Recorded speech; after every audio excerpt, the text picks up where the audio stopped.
Cole Stangler is an old friend of the show, writer and producer at France 24, now lives in Paris. Paris-based journalist covering labor, culture, and politics. He also is a contributor to the New York Times. ColeStangler.com is his website. Cole Stangler, S-T-A-N-G-L-E-R, is also his Twitter handle. Cole, welcome back to the program. It's been a while since we've talked. I'm really grateful you could, drop in on the show today. I wanted to talk with you.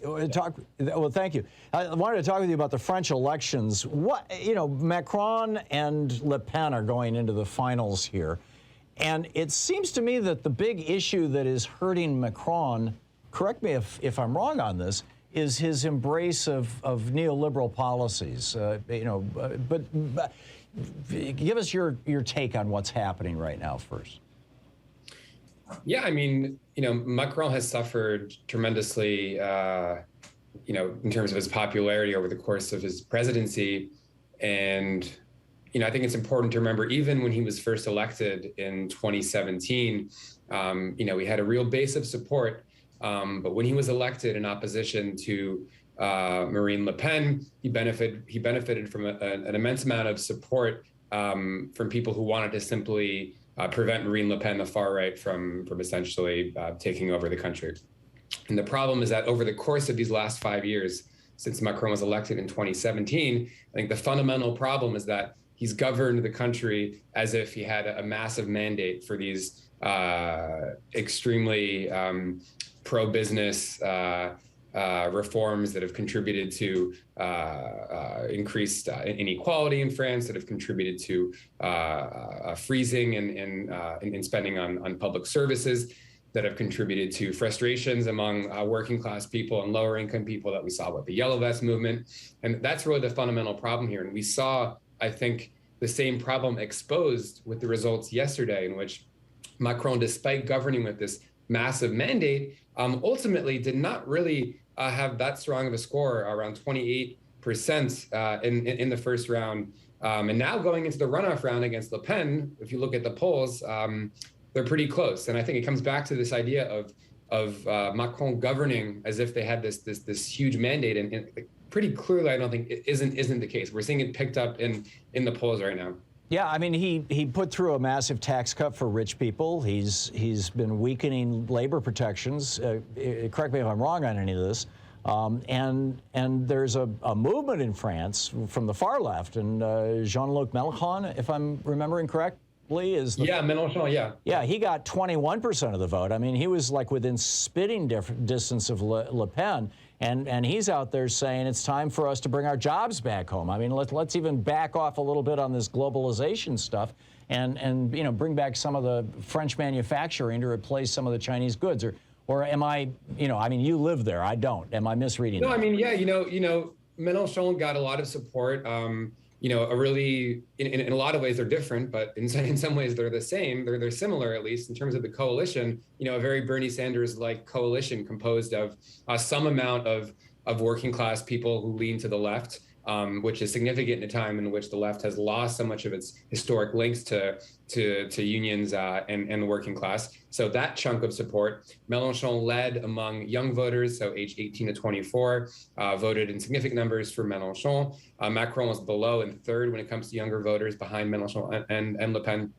And Mélenchon also picked up on this sort of more middle class vote, middle class professionals who lean to the left. So a very Sanders-like coalition that I think was very impressive if you look at the score, even more so when you consider the context that we're in today in France, in which you have the mainstream political forces that are very hostile to Mélenchon's program, which is not ultimately that radical of a program. It really is a fundamentally social democratic platform, raising the minimum wage, investing in public services, spending money to fight climate change. But Mélenchon's faced a lot of hostility from the political establishment. He's also faced hostility from the media establishment. And I've written about it before, and others have been talking a lot about this more recently, but the media in France, in some ways, similar to what we've seen in the US, is pushing the country in this really rightward direction. You turn on the news in France and you're more likely than not going to hear things about immigration, Islam, French identity. And that's the sort of kind of backdrop. There's a lot of factors that go into it. But that's sort of the backdrop for Marine Le Pen's success. And again, to get back to my initial point, it makes it all the more remarkable that Mélenchon was able to get the score that he did, sort of in the context that we are in today in France. Do you think that if Macron wins this election, this runoff election in 2 weeks, that he will continue to govern in this kind of almost a synthesis between Bill Clinton and Donald Trump? This embracing neoliberalism and flirting with the hard right, in ways, or will he shift in the direction of Mélenchon toward the left? Yeah, it's a good question. I mean, I think a lot of voters on the left. I mean, first off, I should be clear. I mean, I don't want to exaggerate it too much, but I'm not so sure even that Macron's going to be able to win this election. I mean, he is the favorite right now. He probably will win, but I don't think we should take that for granted. Well, if Le Pen wins, then what does that mean for France and for the European Union and for the future of, basically democracy in Europe?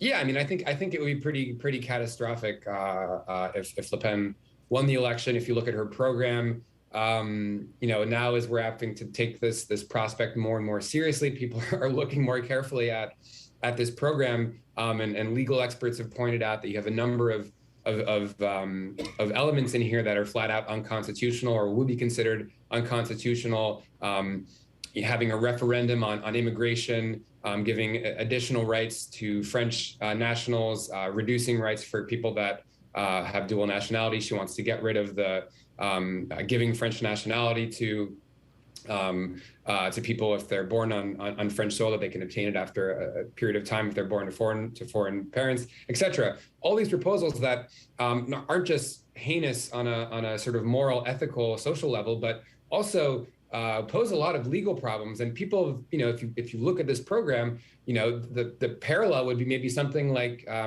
Hungary or Poland, where you're kind of operating in this sort of legal gray area where you are more or less openly flouting European laws, perhaps flouting domestic laws that have been in place.